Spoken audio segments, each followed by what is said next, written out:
Welcome to Body of Light, episode 13, featuring Amrita Baba.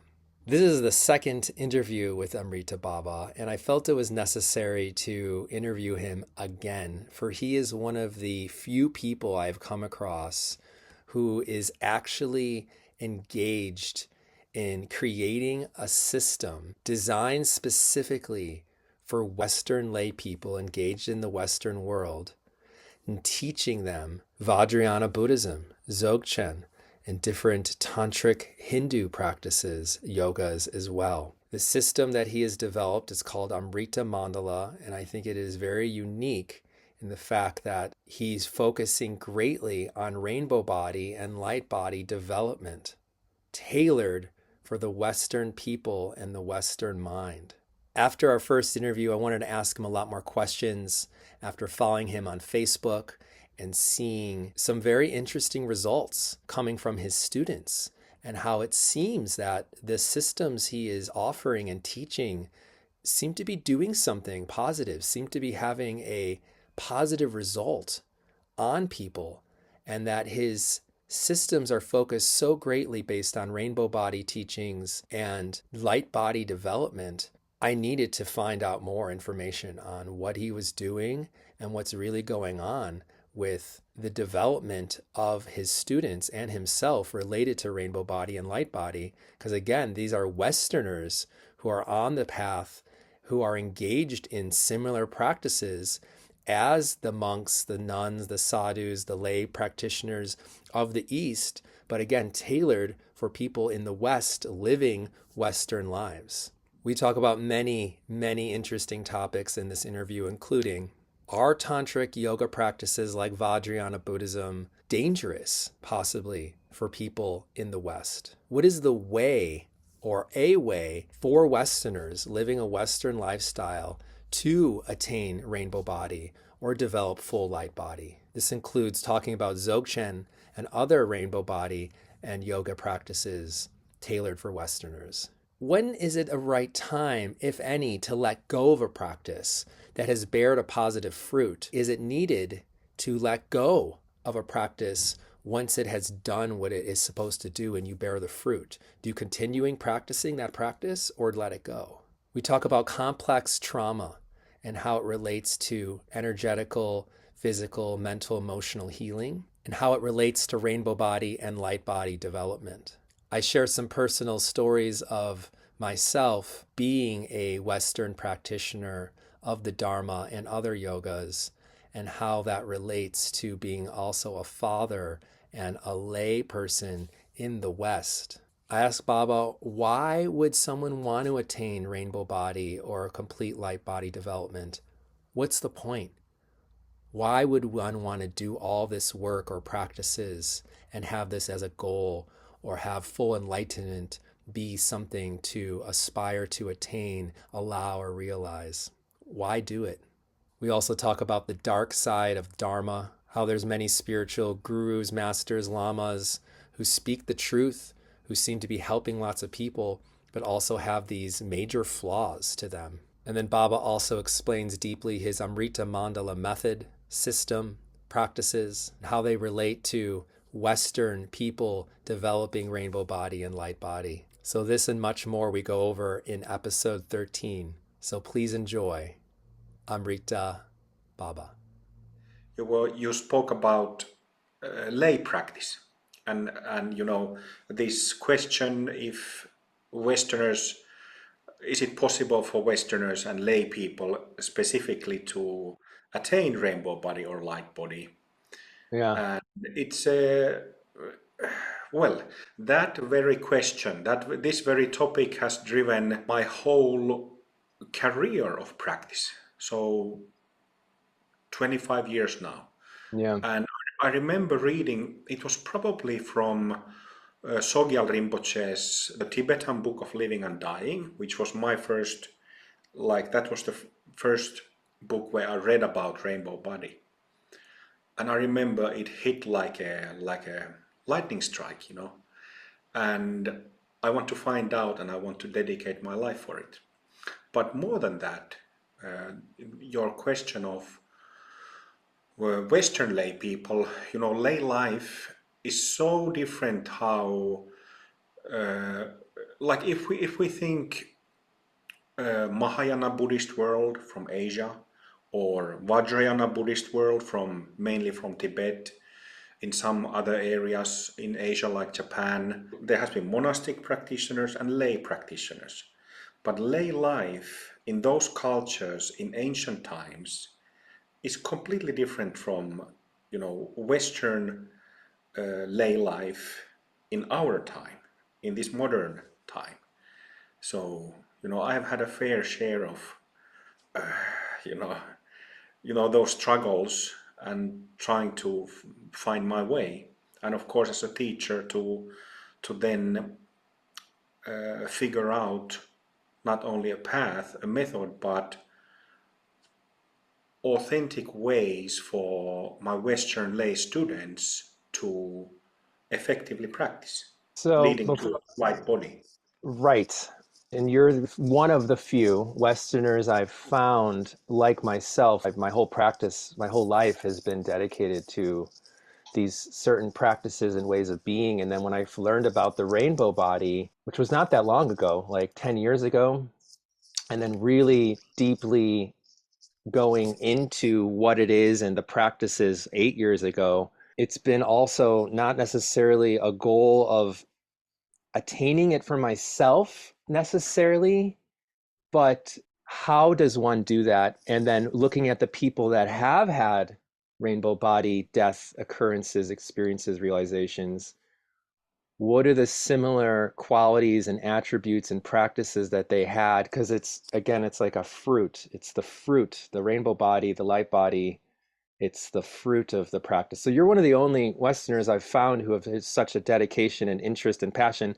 And not just that, but has also found ways of creating or developing a system, which I want to go in later, of helping people to get to this state of living being. But before we go further, what I would really like to do is show you that clip that I was talking about from an interview I had from Lauren Roche. Do you know Lauren Roche, who wrote the Radiance Sutras? Or you heard of Yeah, him? I've heard of him. I know him by name, but I don't know what he Do, does or what he teaches. do you have the book, the No. Radiance Sutras? Okay. So it's an interview I had with him and his wife. He lives in California, and he's been basically like a meditation coach therapist for a very long time.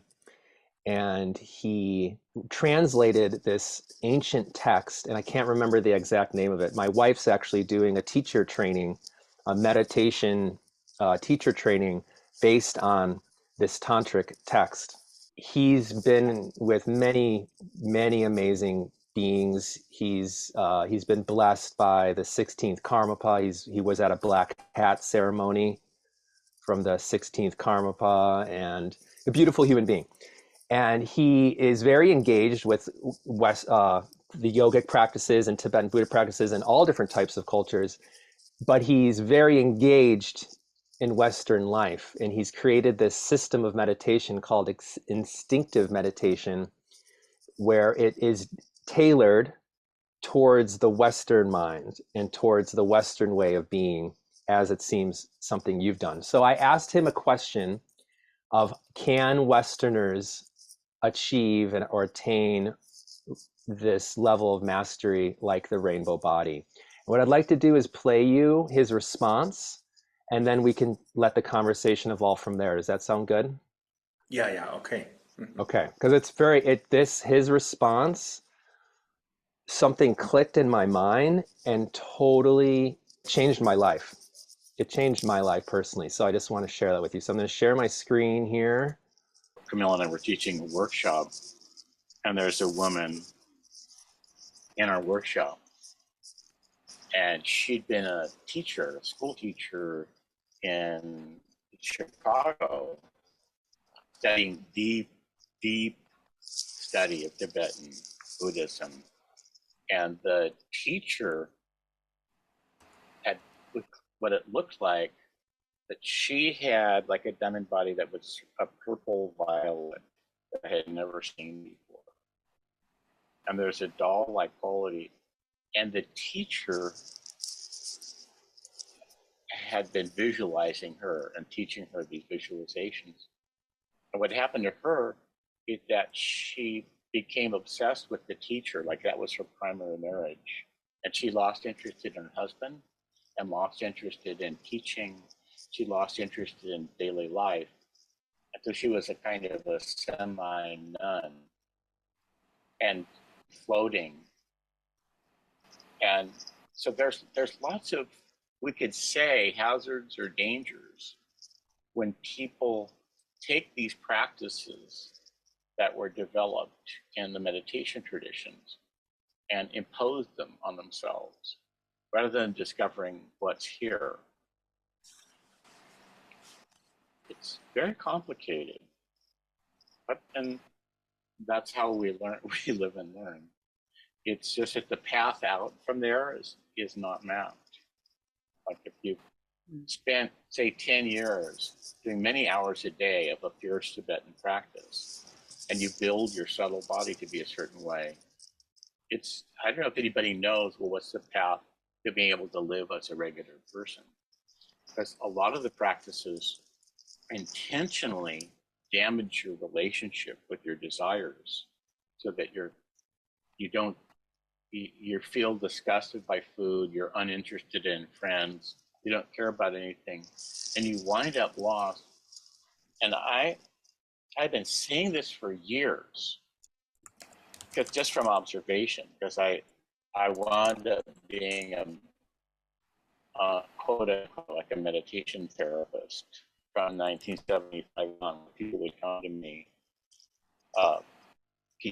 people 5 or 10 or 20, 30 years of meditation would come to me for sessions trying to figure out what's gone wrong with their health or their emotional health.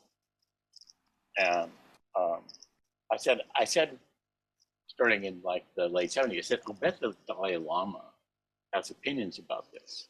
I'll bet he wouldn't approve of Westerners just imposing these practices on themselves. Like, because the Tibetans of all people have the sense from Buddha that, because Buddha said one day, like, monks, I've given you 84,000 different Dharma doors for all the different kinds of people. But for years, I've been saying, I'll bet the Dalai Lama somewhere has said that he doesn't think it's a good idea for Americans to just impose just random techniques on themselves, like we do, and I've done. And finally, about 10 years ago, I found such a quote. And I have it, I can send it to you if you want. Where he said, I don't think it's a good idea for Westerners to convert to Buddhism. You become homeless in yourself. That's what he said. So what are your thoughts? So, general remarks about that. It is very much the case that here in the West, we don't have a culture of meditation. We don't have a culture for Dharma, right? We just don't. So we need to create it. And well, I think that's the biggest challenge, whether we discuss this in any traditional context, whether Buddhist or Hindu or Taoist or whatever. It's the biggest challenge to actually create that culture. But it's gonna happen. It's gonna happen. But you know, when somebody has struggles, issues with integrating their spiritual or meditative experiences with the rest of life, one thing that is hugely unhelpful, hurtful in some cases, are the monastic views. You know, there are a lot of monastic views. I sometimes call it like monastic propaganda because it kind of sometimes seems like that. You know, there is a long tradition how Buddhism started. It didn't end there, but how it started was with monastic establishment. where it was said that, to be a male monk is the best. And, lay people came after that. And women were always last. And there is this monastic propaganda. What I mean by that, or monastic views that can be harmful, are exactly those. This is the difference between the so-called sutra view and tantric view. So in sutra, which is renunciative, it is ideal, it is seen ideal that you have a quiet life, peaceful life, you don't do many things, you don't have sex, or if you do, it's only for procreation. You want to stay away from enjoyments like a wine of glass or a good meal. You want to stay away from music and dancing and jokes and laughter and all these things. As you might know, it's very widespread. It's very widespread, and including in the world of Tantra, established Tantra, these monastic views are sneaking there. And I've actually seen it many times over the years when I've joined Tibetan Buddhist teachings, which are, the teachings might be tantric, but they are taught by monks. But that is already problematic combo, because Tantra wasn't, to begin with, in the beginning, it wasn't methodology for monastics, for monks and nuns. It was for lay people from the beginning. So, but then historically what happened was that tantric teachings and Dzogchen teachings have become part of, sutric views, sutric practices, and also the whole monastic system. So you kind of have to be analytical. People have to be analytical when they study with monks, when lay people study with monks. They have to think about these things. But coming back to the view of Tantra, in Tantra, it is the opposite way than in Sutra. So all things and all kinds of experiences, including pleasures, are the path. So there is no conflict there. There is no conflict with having a job and going to work. There is no conflict with pleasures. There is no conflict with sex and orgasms, and all these things are part of the path in Tantra.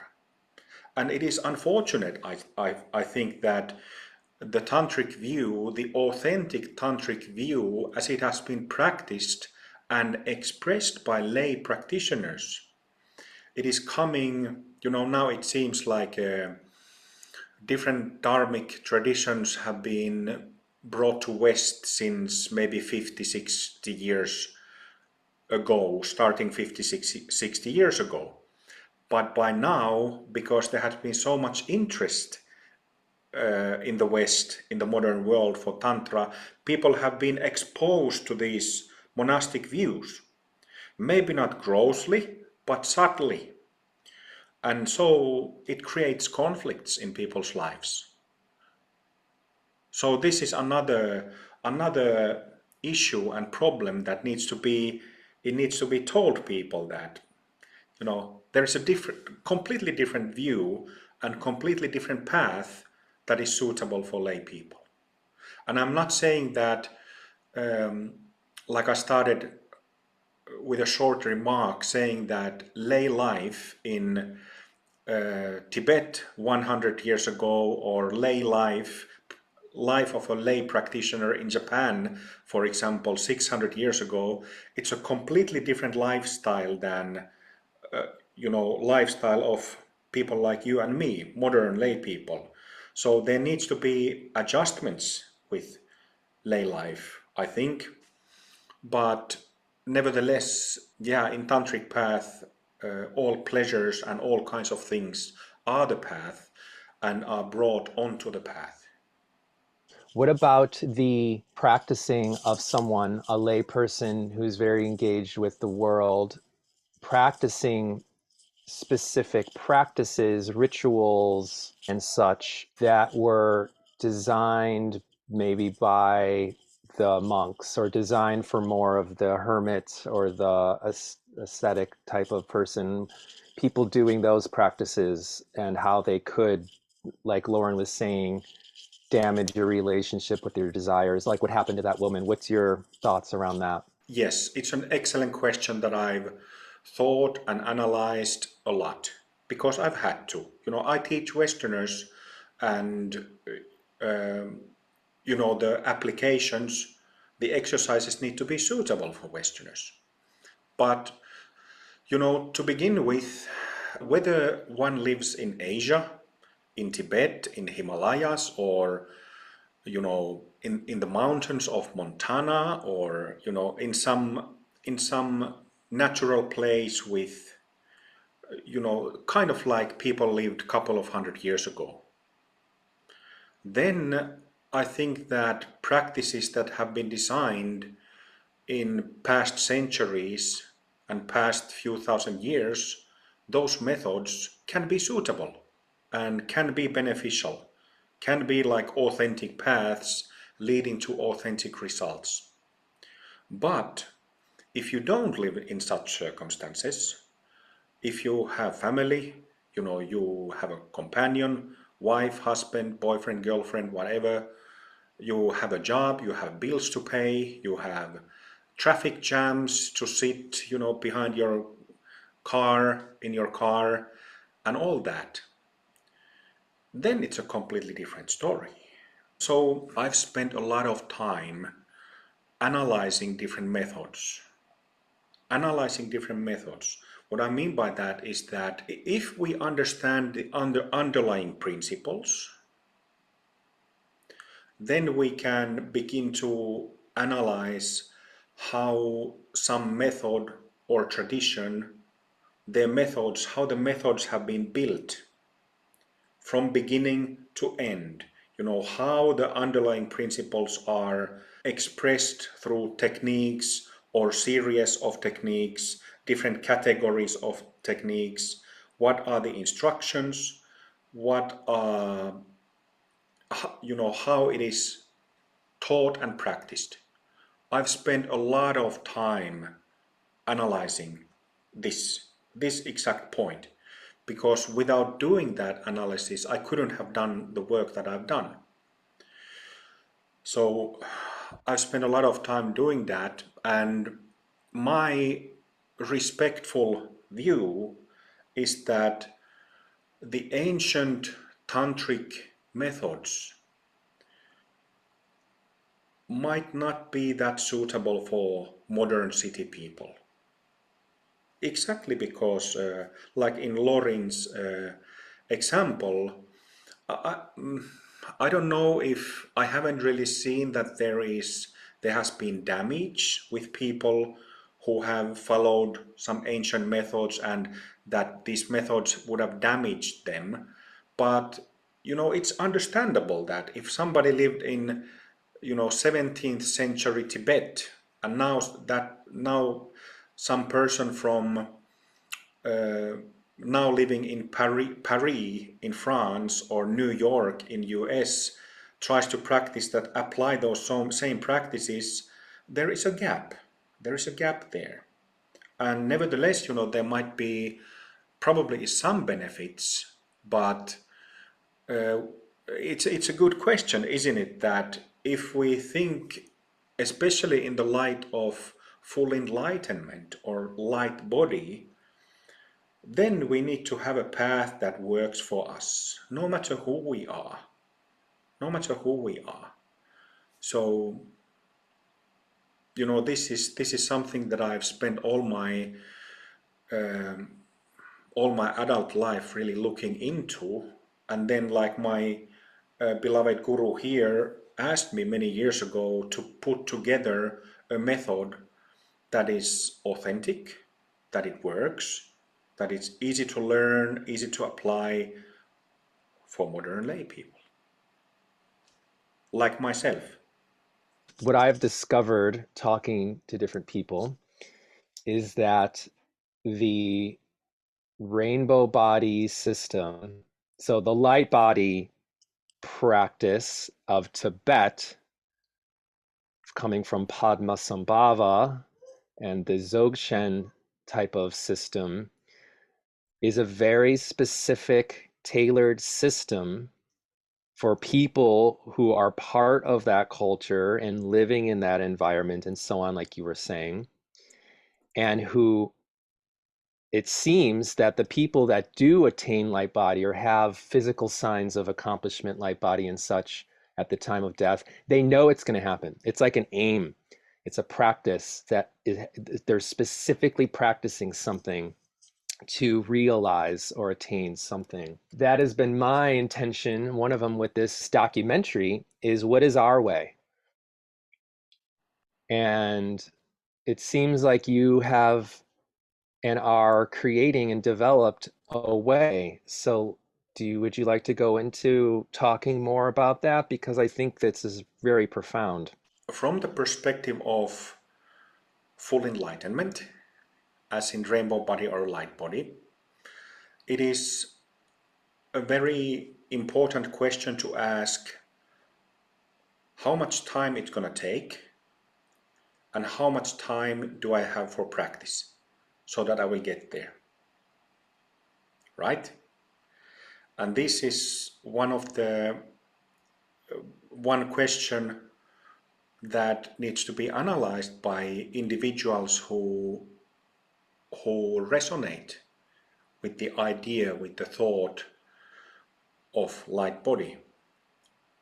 And this is again my analytical point, that again about methods, that those ancient methods, they have been wonderful methods, but they require a lot of time for practice. So a lot of time in retreats usually.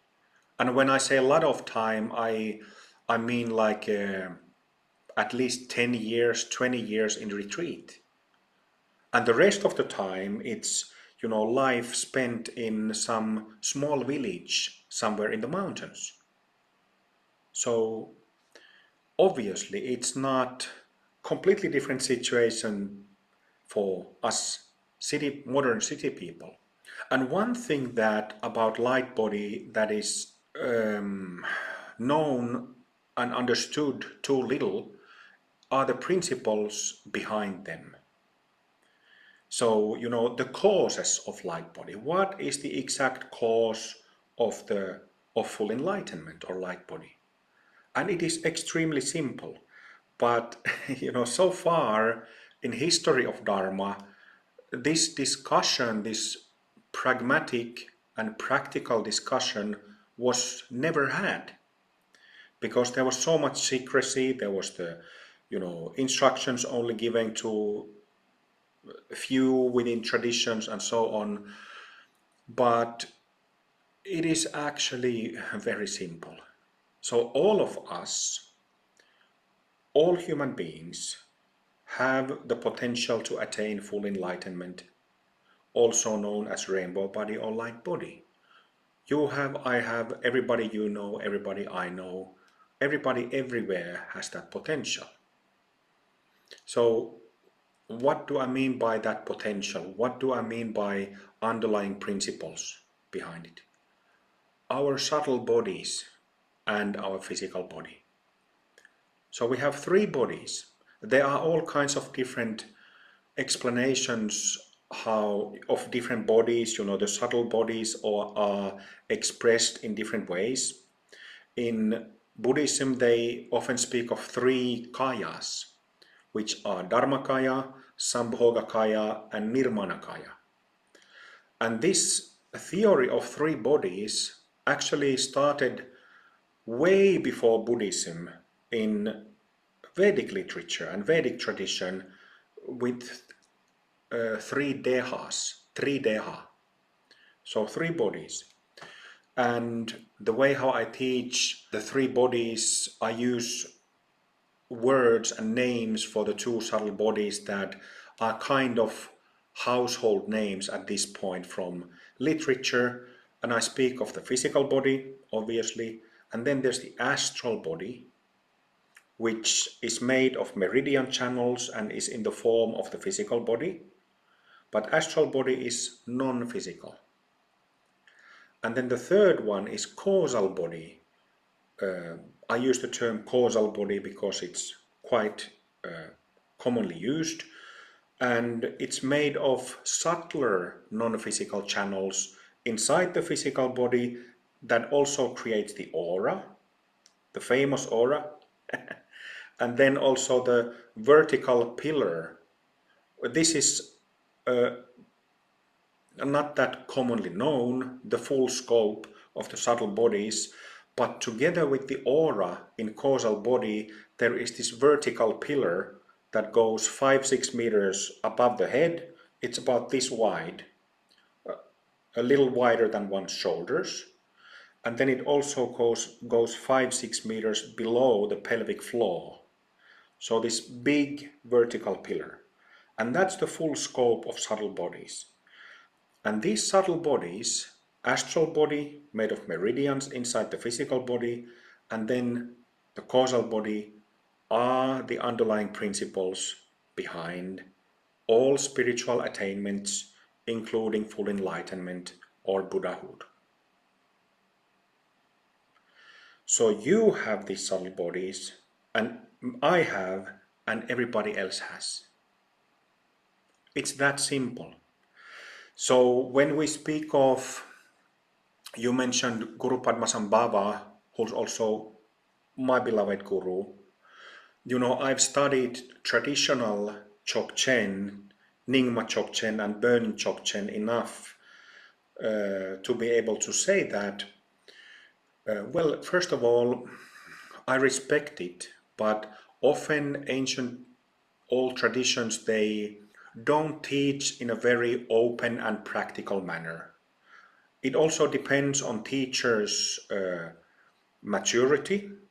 Like if the teacher doesn't really know, for example, basic awareness, knowing awareness, Rigpa, in one's own experience, of course, it's not, the teaching on it won't be very clear and very understandable either. On top of that, there tends to be like a factor of mystification with, you know, all these Tegal visions, these different stages of rainbow body practice, but it's actually, it's not complex at all.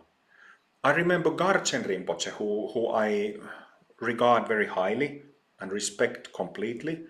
Garchen Rinpoche, you know, is one of those who every now and then when he speaks, he says things very clearly. And I have no doubt he's certainly speaking of his own experience. I remember Garchen Rinpoche saying that these stages of Tegal practice are simply stages of familiarization. They are familiarization. They are not, you know, Tegal visions are not like seeing something bigger or larger with each step. Well, it kind of is, but it doesn't mean, again, we have to drop the element of mystification and understand that we are talking about our own nature. We are not talking about some bells and whistles and some momentary passing experiences, no matter how fancy they might be. Somebody who has light body or rainbow body attainment sees oneself and world in the following way. And it means that, first of all, you don't have negative impulses inside yourself. So, you know, when we can think of ourselves in our daily lives from morning until evening and during night, you know, we get irritated about little things. we get upset about little things, and then something happens and we become angry, or we become envy, or we become greedy. You know, all this scope of negative impulses, negative reactions. None of those. Only positive, only constructive, not destructive. Even when facing adverse situations and circumstances, doesn't stick, doesn't cling, because there's nothing there to cling, nothing there to for the hook to get stuck. It's very easy to, when we kind of visualize, imagine how it would be, it's very easy to get a little sense how it would be, because we can just think our daily lives with all those little irritations and moments of upset and all this stuff, stress, getting tired, trauma reactions, feeling fearful all of a sudden, having a panic attack, just having none of those. And instead meeting all kinds of situations, whether you are at home alone or with your family, going to grocery store or behind the wheel in traffic lights, no matter where you are, you feel peaceful, perfectly peaceful. Perfectly peaceful, so that there's not even a small ripple of, and then you have to resume peace. None of that. So only positive, constructive states is one. This is what happens internally. And I have to say, our discussion is mainly about light body, and I spoke of the two subtle bodies, astral body and causal body. In Hinduism there are three traditional categories of yoga. There is karma yoga, which is the yoga of service, which is expression of the bodhicitta principle. Then we have jnana yoga, which is yoga of wisdom and knowledge, or knowledge. And then there is bhakti yoga, which is yoga of loving devotion. So in these three categories, the same exist in Buddhism, it's just different names. These two, jnana yoga and bhakti yoga, are jnana yoga sorts out the causal body, and bhakti yoga sorts out the astral body. So in ancient times they already knew exactly how it works.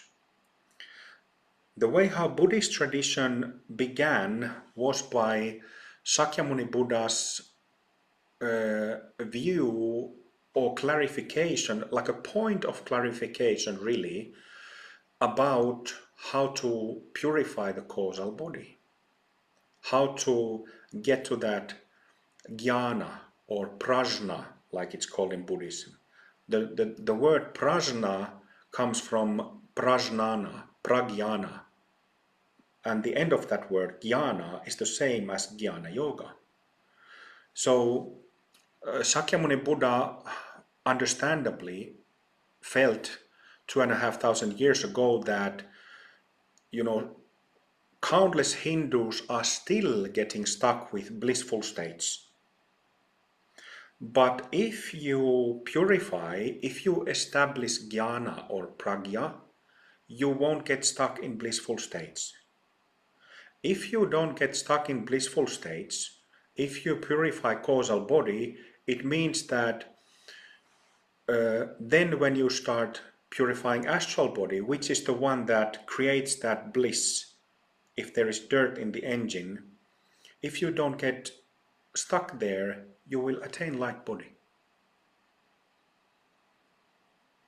So these principles have been known since, I don't know how many tens of thousands of years. But, it's a good question how Dzogchen tradition and teachings, how they were when Dzogchen was Nyingma Dzogchen started with Karab Dorje, master called Karab Dorje about 2000 years ago. Nothing really is known about him or who he was, but roughly 2000 years ago, and nobody also knows how he really taught. You know, which was what was the exact method and practices that he taught.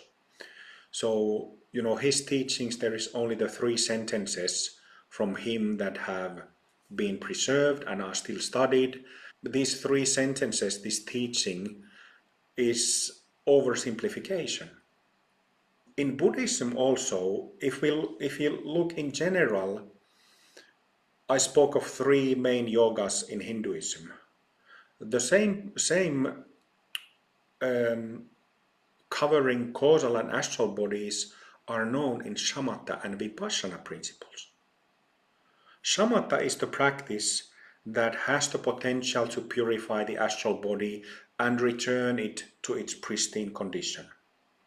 And vipassana, often translated as analytical meditation, you know, there are sutric versions of vipassana and tantric versions of vipassana. All deity practices are, the result is both shamatha and vipassana. People don't really understand this, but that's why there is a tantric, the whole tantric methodology. It combines both shamatha and vipassana. But even in sutra, shamatha for astral body, vipassana for causal body. And then of course there are, you know, also in Hindu tradition, this varies in Buddhism, but practices for the physical body also. Hatha yoga, all kinds of, in Tibet they didn't develop really asana, you know, hatha yoga practices because it was too cold there. And, you know, maybe they didn't have an even floor enough to be able to practice. Maybe it's because of the weather. I don't know why it didn't develop. In other areas of Buddhist world, like in China, in Korea, in Japan, physical practices developed greatly, greatly. So if we think of the principles behind rainbow body, they are extremely simple. We all have the same subtle bodies. We all have the same channels and centers. We all have. But you know, that's the main question for me as a teacher and a founder of Amrita Mandala is like Babaji asked me many years ago. You know, he said that your job is to put together a method that works, simple, to the point method that works for people. And therefore I've studied with so many teachers, with so many methods, and because of that study and because of countless transmissions from my non-physical masters, also lots of teachings from my physical heart teachers, is why I've been able to do what I have done. But it's essentially it's so simple. But nobody has really before had these conversations, these discussions, and publicly explained it. So that's what we need to do, and of course what we are doing at the moment. Yeah, exactly. Thank you, Baba.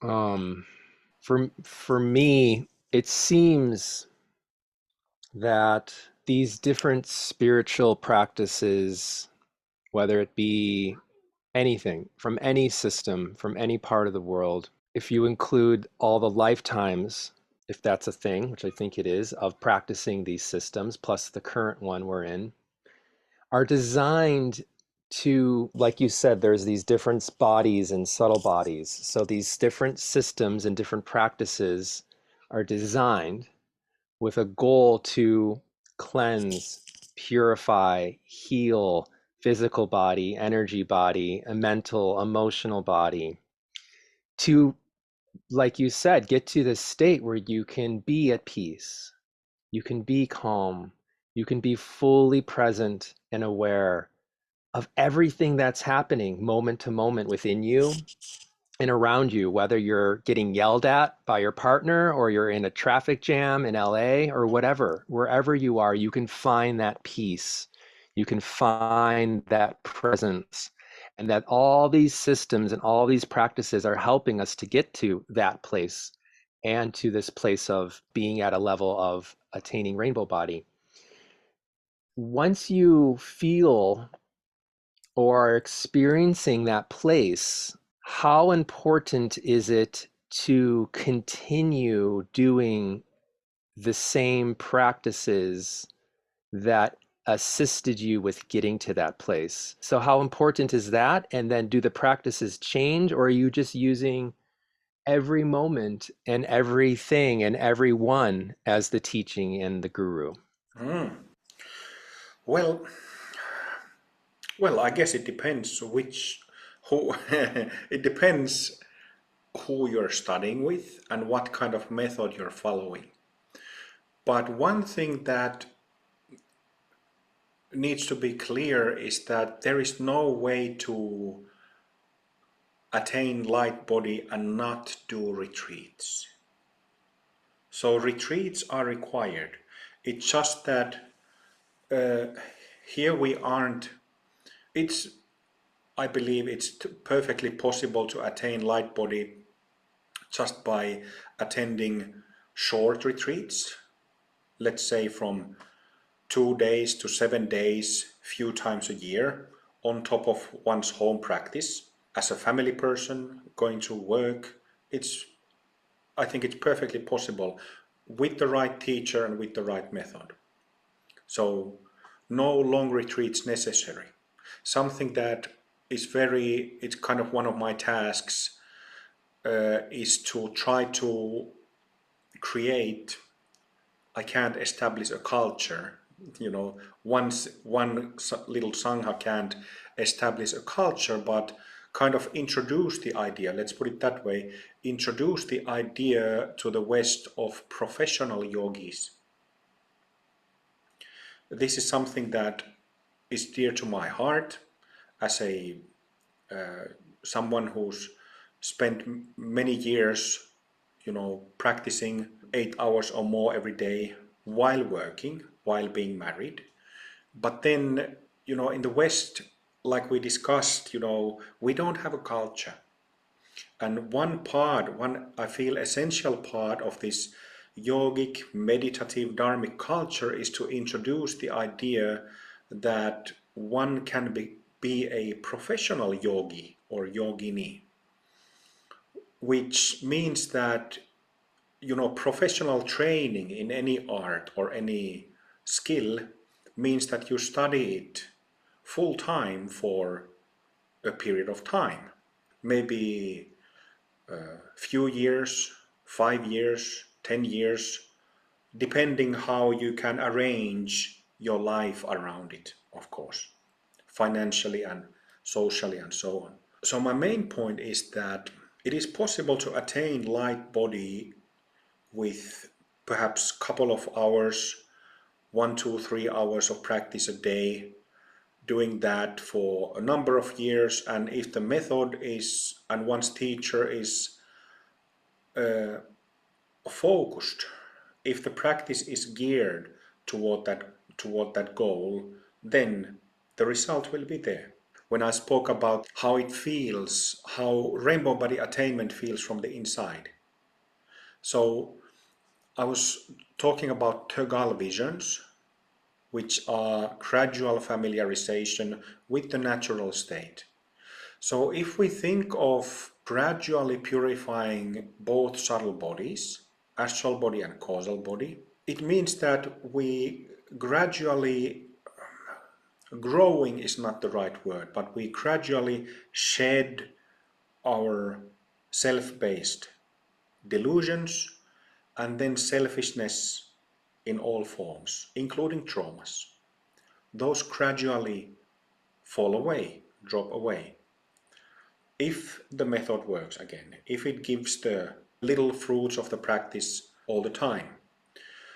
And as this keeps happening, this extra stuff and baggage, psychological, delusional baggage keeps getting shed off, eventually you will completely, like the shell of an egg, it just falls away.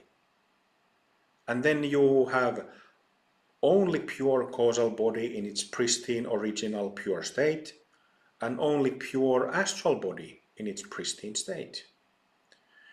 And then you have that radiation of only positive qualities, namely love, compassion, joyfulness, playfulness, kindness, softness, but also one of the very important facets is discriminative faculty. So all that radiating of positive qualities. But how somebody in that experience sees the world is also important. So instead of what happens to us, isn't it that when we see a group of people, we immediately judge people. That guy looks like a dick. That is ridiculous. You judge in a very negative fashion. This is what usually happens to us. That doesn't happen anymore because you don't have hurt in yourself. You don't have these negative habits and patterns that make that happen. So all those habits and patterns have been released or healed. Then day and night, 24/7, your mind rests in this commonly known as natural state, in original state. One thing that needs to be addressed in Western Dharma is complex trauma, traumatization of Western people. This is a really big thing that, in established Vajrayana there is no discussion of this at all. And there's a little bit of discussion of this in especially American Zen Buddhism. If we think of healing of trauma in the light of light body, it means, which is not discussed at all in Western psychology, it means that complex trauma that so many people have, myself included, it needs to be fully healed. And that is not discussed in Western psychology at all, full healing of trauma.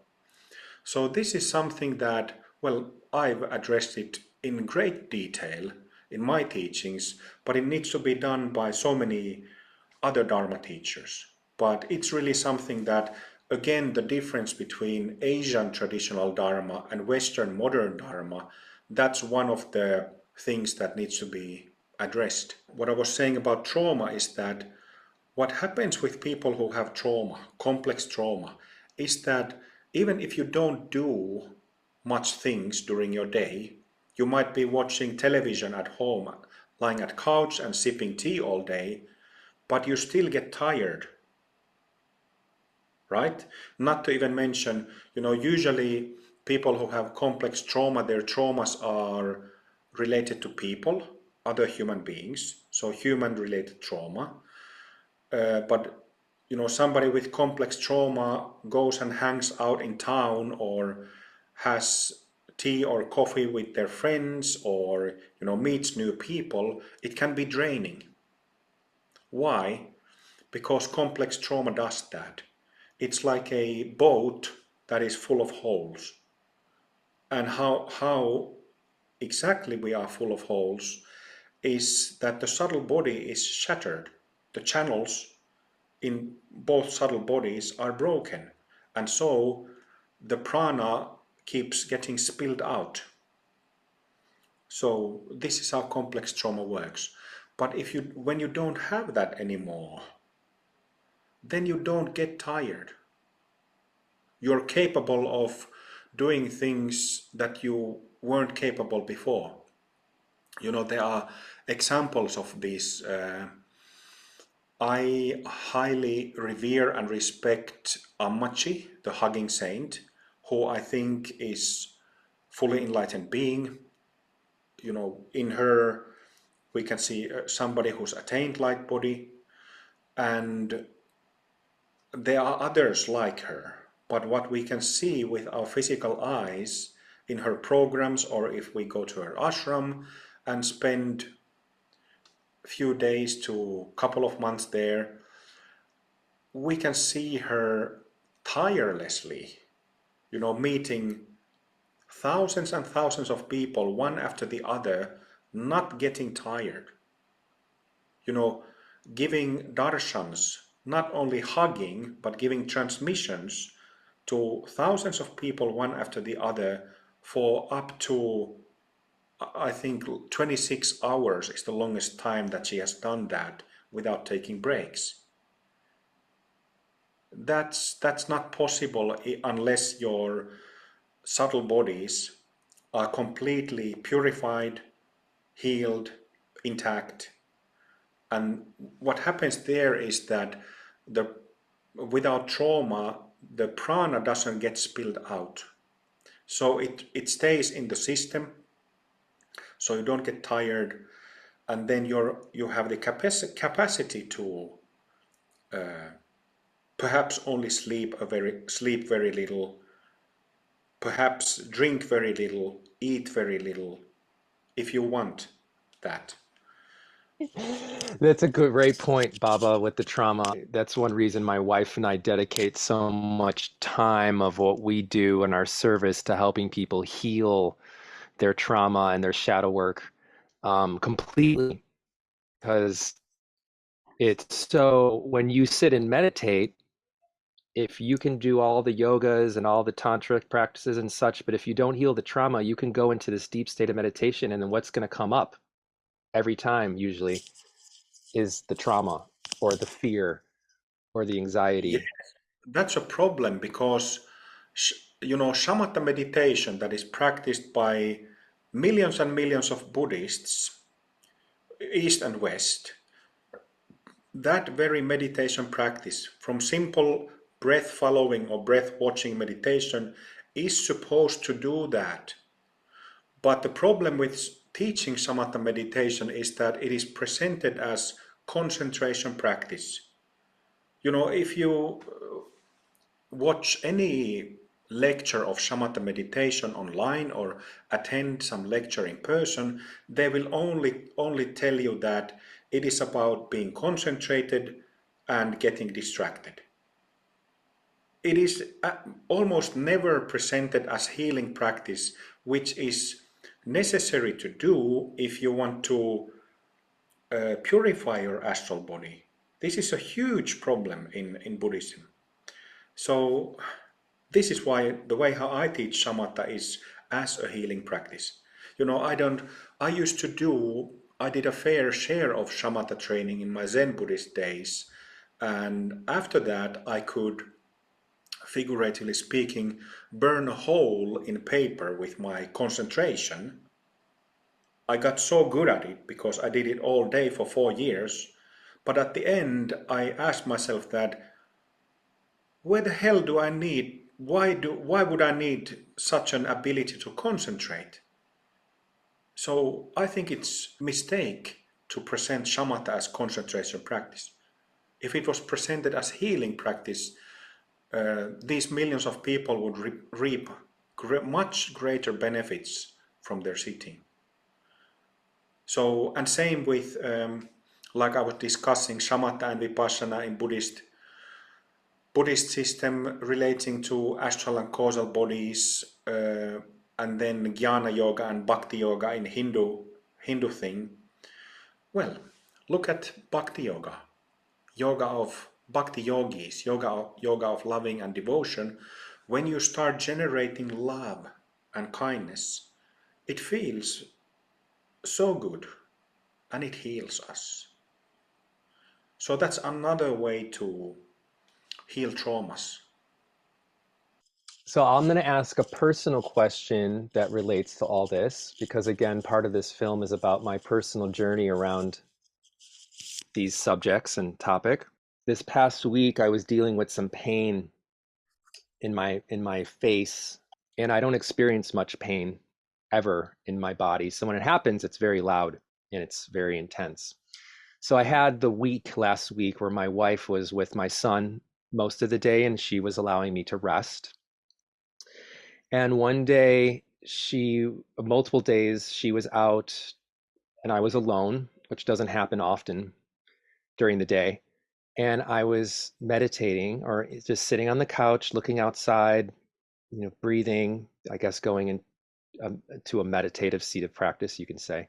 And because of the pain, I had a point of focus and I was able to, instead of fighting the pain or wishing it wasn't there, it brought me more present out of my mind and into my body. And I can get very heady and overthink things sometimes.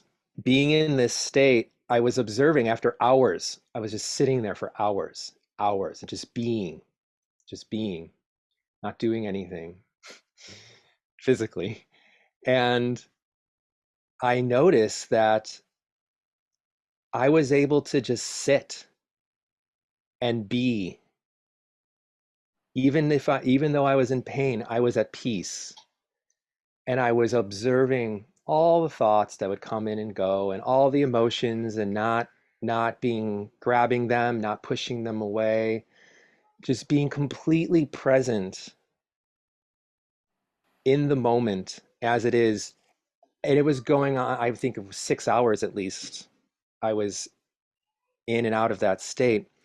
And I never really experienced that deeply, that experience before. And I guess here's my question. It's easy for me to do that when I'm alone, retreat, right? But as soon as my wife came home and my son, and then I was stepped into the role as now a father and a husband, it was very challenging to maintain the peace.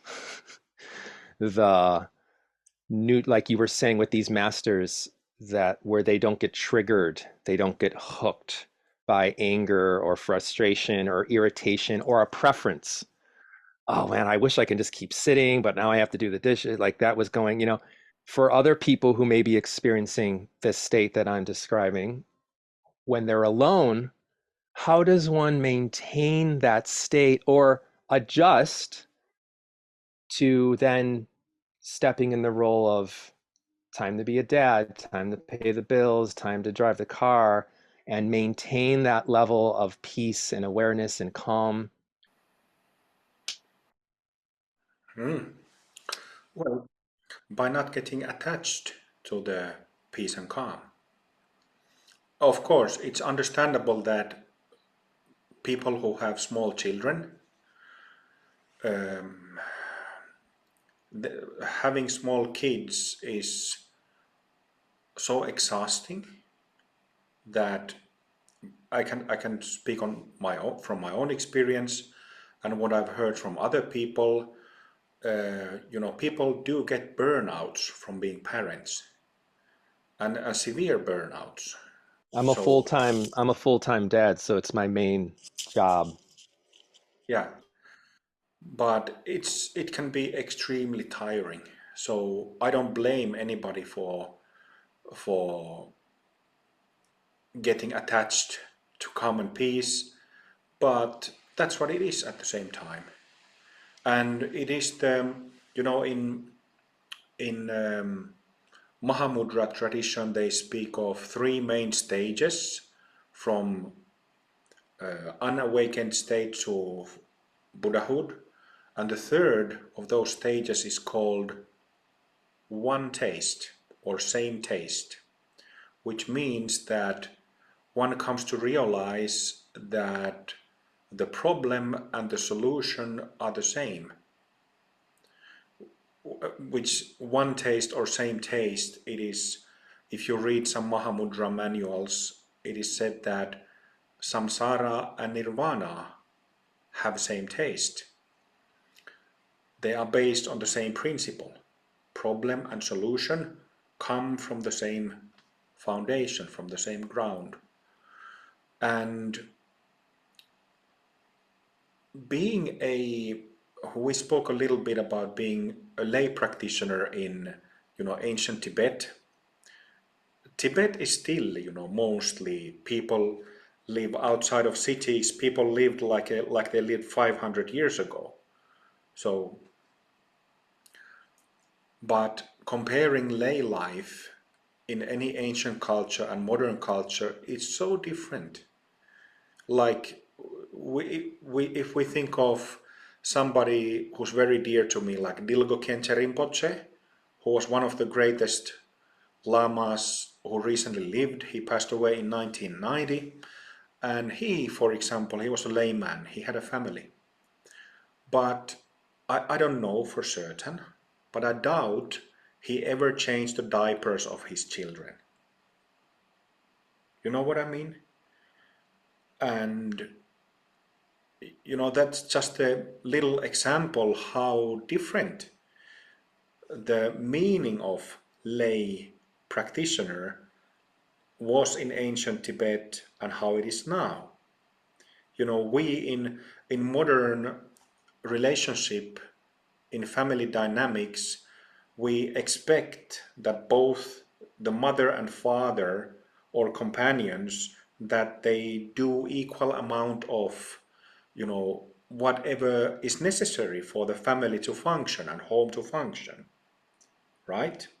Unless if the other one is perhaps a supporter of the whole family, has another work, and so on and so forth. But usually both work and dedication is required to run a home and a family. And this is already, it's completely different, I think, compared to Tibet or any Asian ancient culture. How to get to that same taste in these circumstances? That's the big question. How to get to that same taste when if you slept 2 hours and then you have to get up at 6 to make breakfast for your children, make yourself ready for work, take the kids to daycare or school, go to work yourself. That's a whole nother ball game for modern Western people. Whole nother ball game. And there is no way to get to that same taste, to really rest in natural state in those demanding everyday situations without practice, without joining retreats every now and then, without having a really valid teacher and a really valid method to follow. I think it's as simple as that, but it is possible. Yeah. My practice, as I mentioned in my recording, is I wake up early so I have time to practice before my kid wakes up. And I do the practices that I've done to help me to get where I'm at. Like I practice hatha yoga, I meditate, and I get into that state, and I'm there. And then when he wakes up and I have to put on the role of husband and father, I'm there, wherever that is. I'm in that frequency, that energy. And my practice is to take the demands of, okay, it's time to go chop wood, it's time to go cook food, it's time to go do this, and to take whatever I'm experiencing, say it's anger or I'm frustrated or I'm playful, and to take every experience as that's what's happening. Because I think where I get tripped up, and I've seen other people get tripped up, is, oh, something I'm experiencing is hard, or it's difficult, or my son is not, he's just crazy and off the walls and he's just constantly demanding me. I wish it was different. I wish I could just go sit. I wish I could just go practice.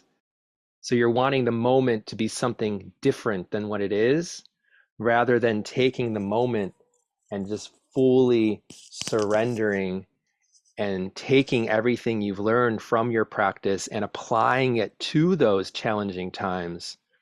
To me, that has been a very, very kind of like, it's kind of like being a parent, and this type of life is like the advanced yoga. It's like, Yeah, you get what I'm saying? yeah. But the solution is really simple. Don't try to be present like you're present in meditation. Don't try that. Just, just flow. Just flow. But don't try to be present. Forget about peacefulness of mind, calmness of mind. Just completely get rid of it. One interesting thing that happens, well, you can try. What happens when you try not to be present? What happens? You touch the ground of being. Present, right? Yeah.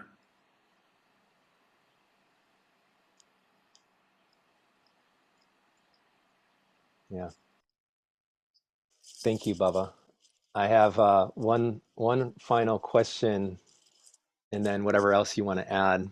And I've been asking this to people kind of at the end, is why would someone want to attain the rainbow body? Why do these people who attain the rainbow body want it? Because it seems like it's a goal, it's an aim. Mm. And why would someone like you and me want this? Why? What's the point? Why do it? I think it's more useful to look at from the other perspective of being a being who feels incomplete. If you feel incomplete, you acknowledge and admit that I am not resting in a pure state, in my original state all the time, then I am in fact incomplete.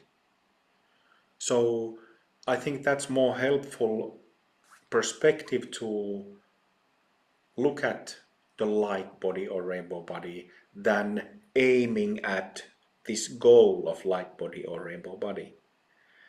You know, what is great with Buddha Dharma is that it's a process of deconstruction, not construction. You know, we don't need to build, but we need to shed off. We need to deconstruct.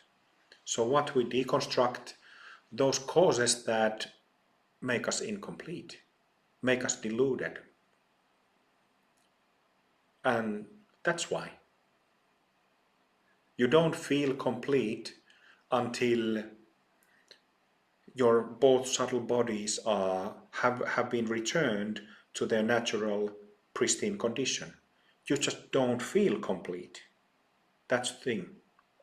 There's the catch. It sounds so simple, so easy, but really what is possible for us is you can't imagine it.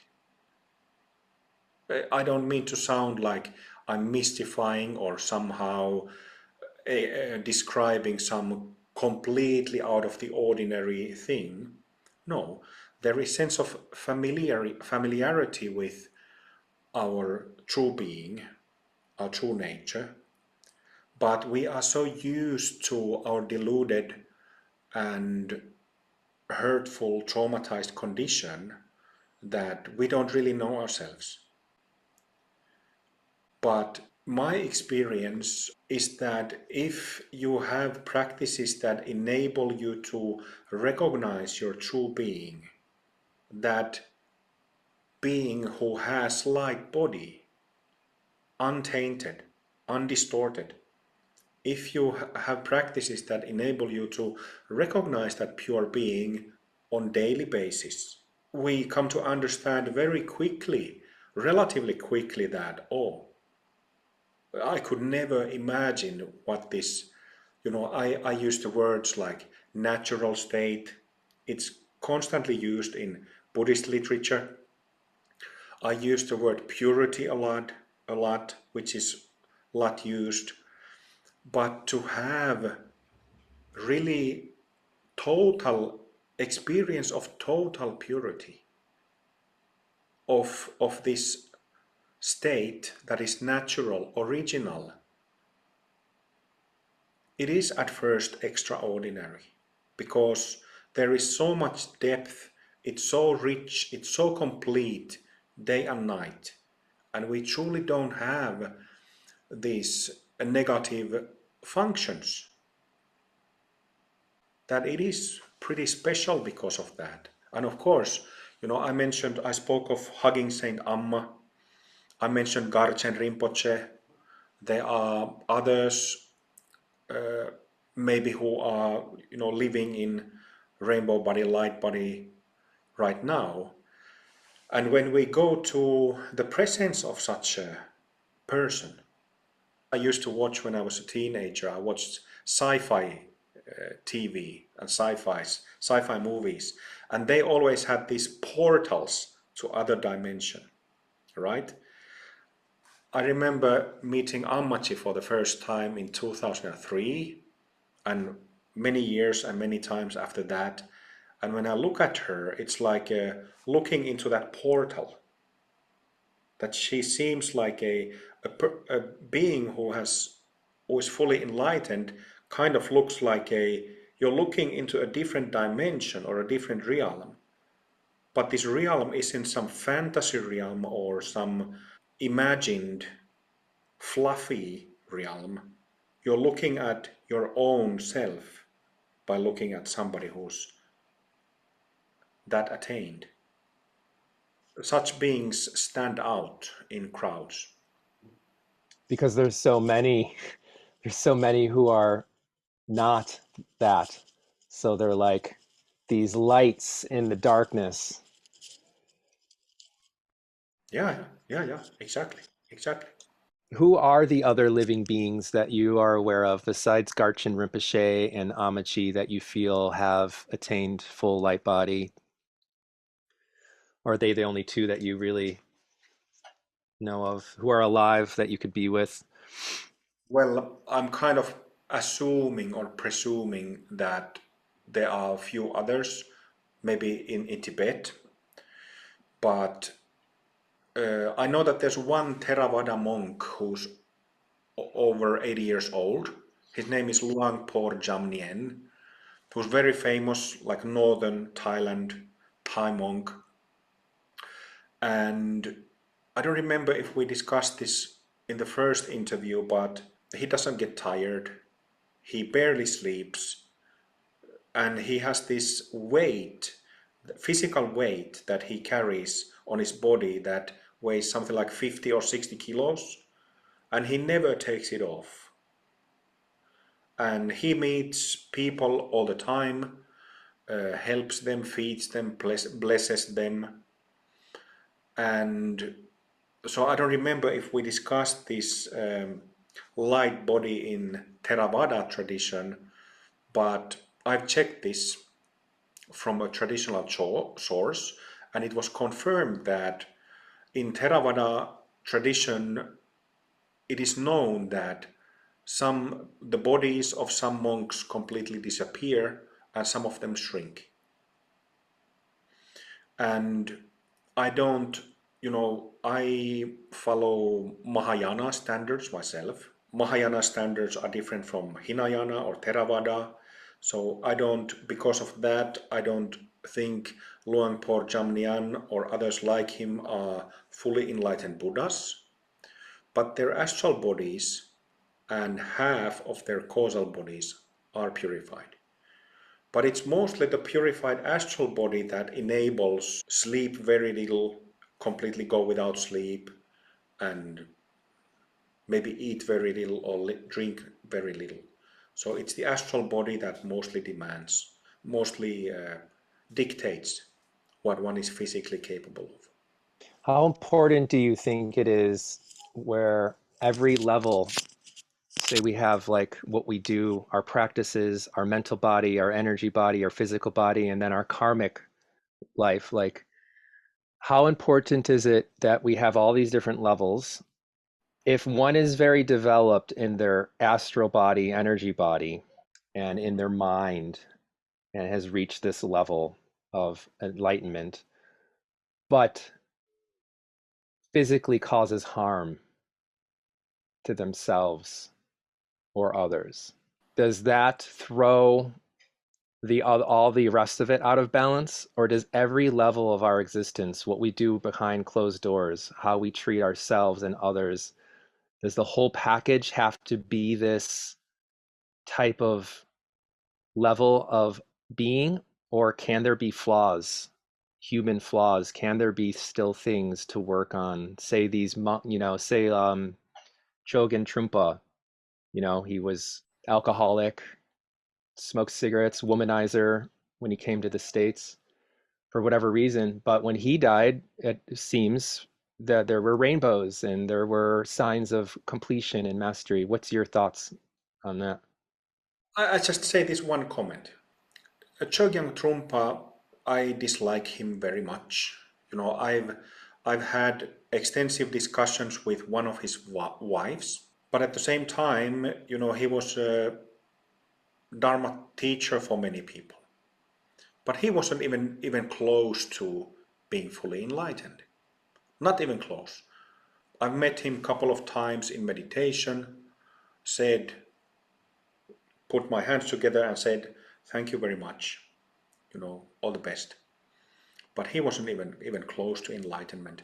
But such occurrences as rainbows at death, he was also a Dharma teacher for many. And I know this one American friend who is a long-time Dharma teacher who was a student of his, who is an excellent Dharma teacher. He authorized very questionable people to become Dharma heirs of his, but very bad results. Okay? So I think it's possible for beings less than fully enlightened to display some signs. But signs aren't always definitive. Just like the shrinking or disappearing of the body is not a definitive sign of,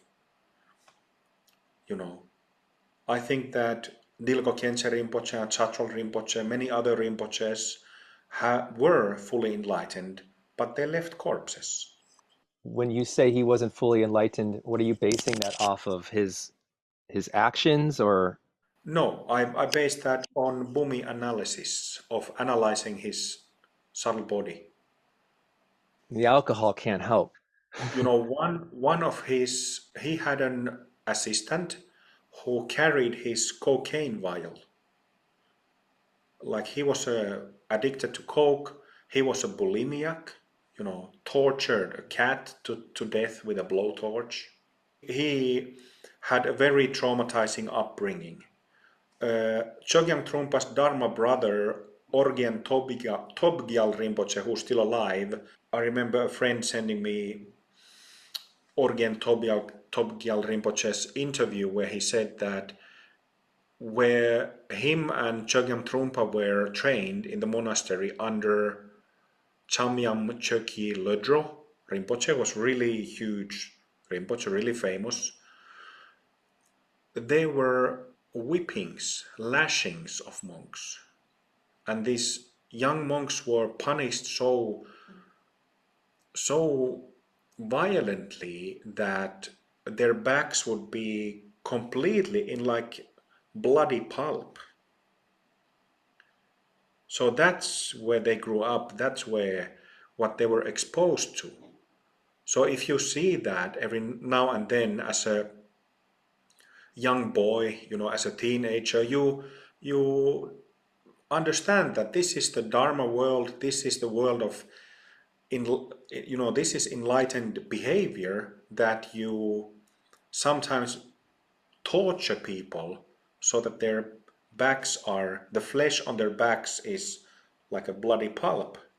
You can't imagine that. It's So what I'm hearing you say is that yes, it matters. The whole package matters. of course. Yeah. But this is where it gets very tricky.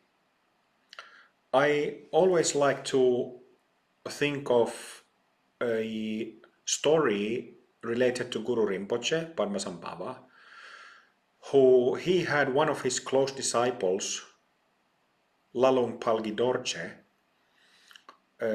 Lalung Palgi Dorje came to Guru Rinpoche and asked his opinion of assassinating a local king or a local lord who was beating and killing Buddhists and also destroying Buddhist temples. Guru Rinpoche said this is something that is necessary to do. And Lalung Palki Dorje went and shot him to death with a bow and arrow. So how do you view that? How do we view the fact that somebody like Guru Rinpoche okayed an assassination?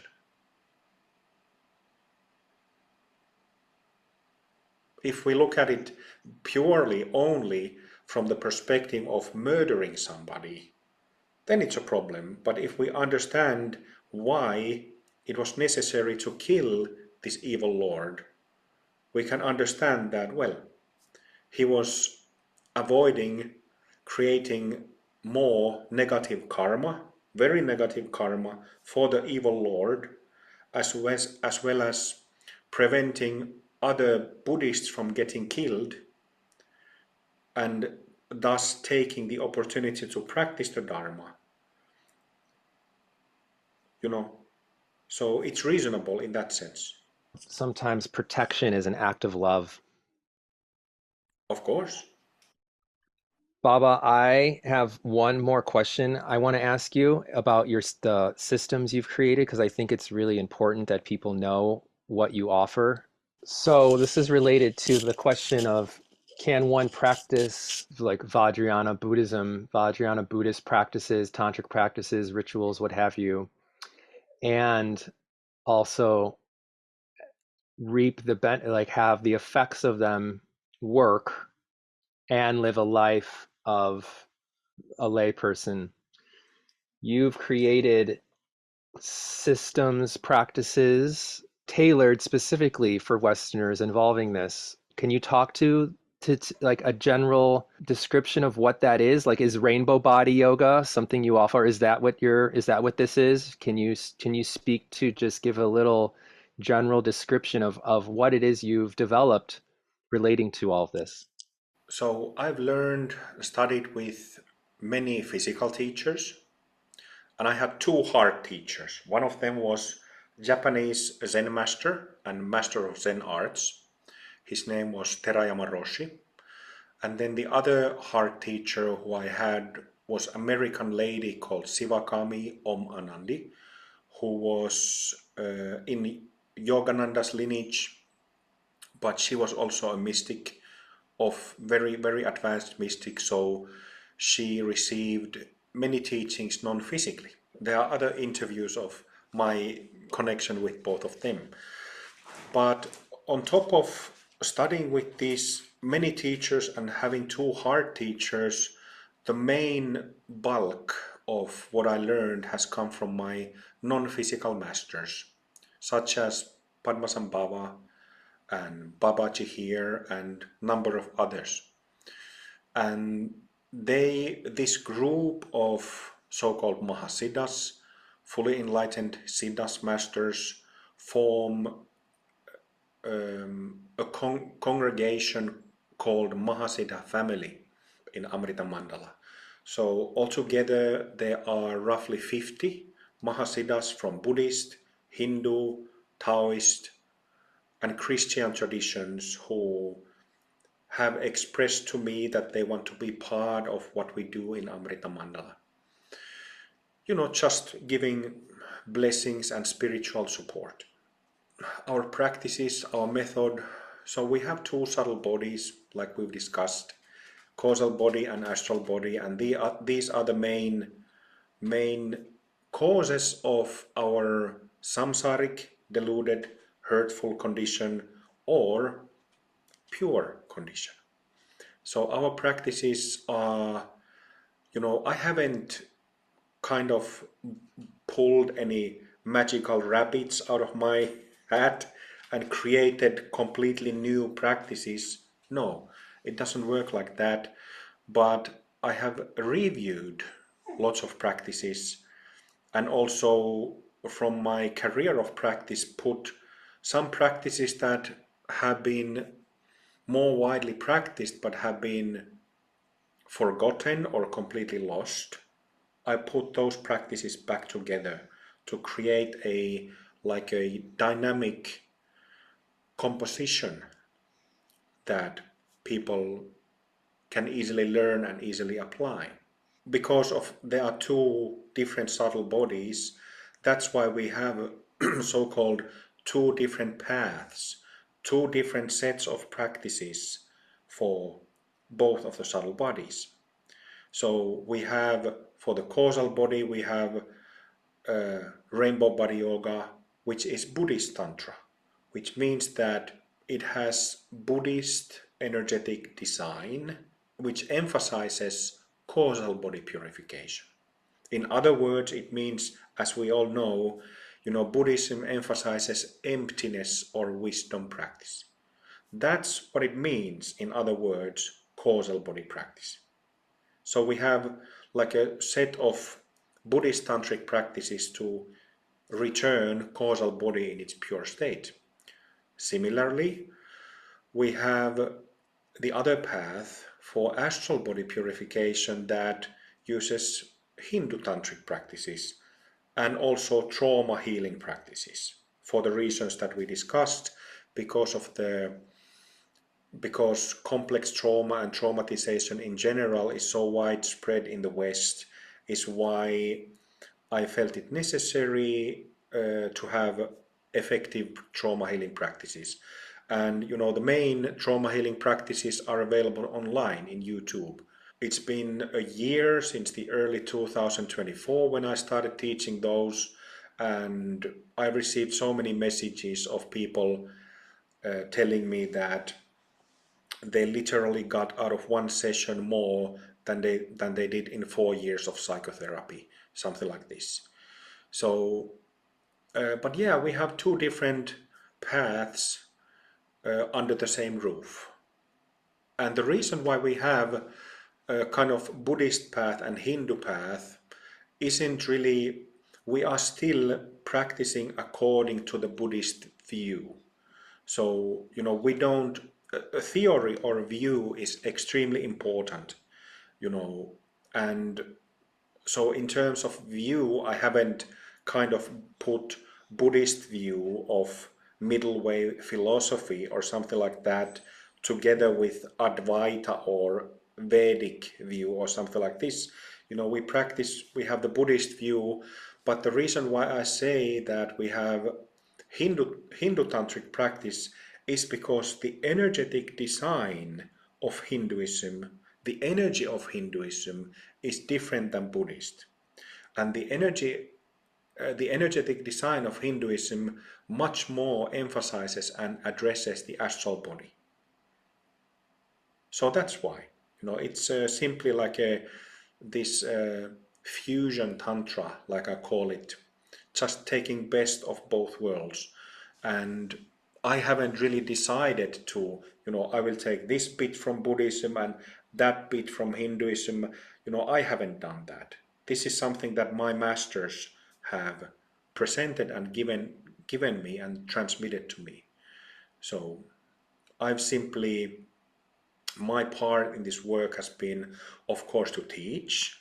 We've had a lot of retreats since 2008 when I started teaching. My job is, of course, to run the Sangha. My job is to adjust the practices and the method from the yogic perspective so that it's become more and more suitable for Westerners. But when we speak of a tantric method that has the potential to take a practitioner to light body, it's also necessary to understand that very foundational practices are very necessary, like ethics, just basic meditation. These are very, very important. So it's not only some very high advanced tantric practices, So very basic practices are extremely important, cannot be dispensed. Is that how you say it?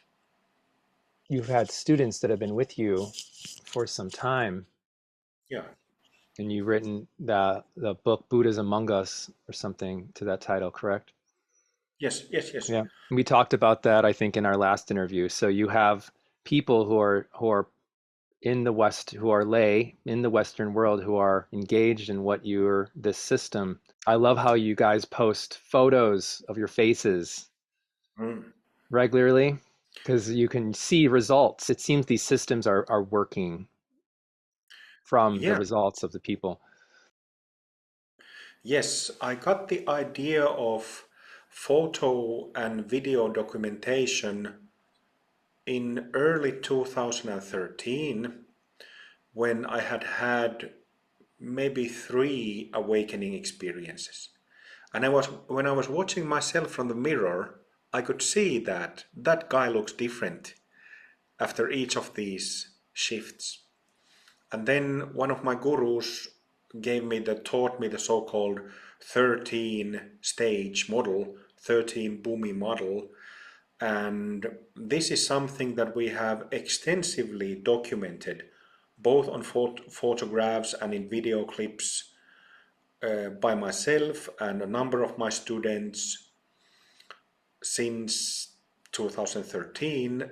And then more recently, in the more recent years, myself and a number of my students have documented their astral body purification, which again, together, causal and astral body leads to ends in light body. If you ask my personal opinion, I've posted maybe 115 or something like that videos in YouTube.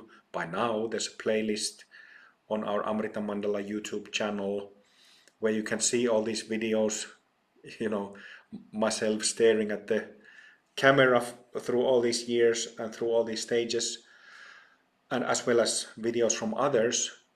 But if you ask me personally, I'm still, I wouldn't want to display myself like that. I don't like self-promotion, but I've done it only to show others that you can see it. That it's not, again, it's not some vague awakenings or shifts that happens to us, that it's actually a systematic pattern that happens to, if you start having, anybody starts having awakening experiences or purification of the astral body, it looks the same, it follows the same pattern in all people. Again, because our physical bodies and our subtle bodies are exactly the same. So this video and photo documentation is simply to display that you can see it, you can feel it. Yeah. Anything you'd like to add, my friend, before we close? Any final thoughts or anything? What is really dear to my heart, what is one branch of my work, is to bring awareness to full enlightenment in the Western world specifically. It is a common statement from the tantric vehicle of Vajrayana to that somebody who's really dedicated practitioner can attain Buddhahood, full enlightenment, in a single lifetime. And this has been said for ages in Buddhism, perhaps in other manner in Hinduism, but nevertheless has been said. When we talk about Buddhahood, it has been mystified, it has been glorified, it has been taken out of context, and thus a huge gap between practitioners like you and me and others and the actual attainment has been created. A massive gap. But this gap needs to be removed, and it needs to be understood that attaining light body or Buddhahood is not, of course, it is, you really have to work at it. You really have to be ready for the process to go through it. You have to have merit, readiness. But it is not something that belongs only to some chosen few who are fortunate to find some white bearded guru in some distant Himalayan caves that no one even knows about. No, it belongs to all people. All people should know about this. It's another matter who are able to attain it, but all people should know about it. And so many in the West already do, through Jesus Christ, through Ishanath. I think he was the first, or one of the first, who tried to ignite the fire of enlightenment in the West. It didn't go so well, obviously. I know that before him, in the times of shamanism, shamanism is kind of a precursor of Tantrism. And I know that in shamanism, there has been, throughout last 100,000 years or something like that, there has been many, many rainbow shamans who attained rainbow body. But, I think we can view, or people commonly know Jesus Christ as somebody who resurrected, who attained light body, whose physical body disappeared when he passed away. And the principles behind that apply to all of us. Ishanath, Jesus Christ, was not the only chosen one. He was not the only son or child of God. We all are. We all are. And we all have in us already this potential to attain the same, to become completely free. One of my tasks, one of my missions is to help people understand that this is not some lofty stuff from the Himalayas, but this belongs to us all. And that many of us will attain light body. Many of us will.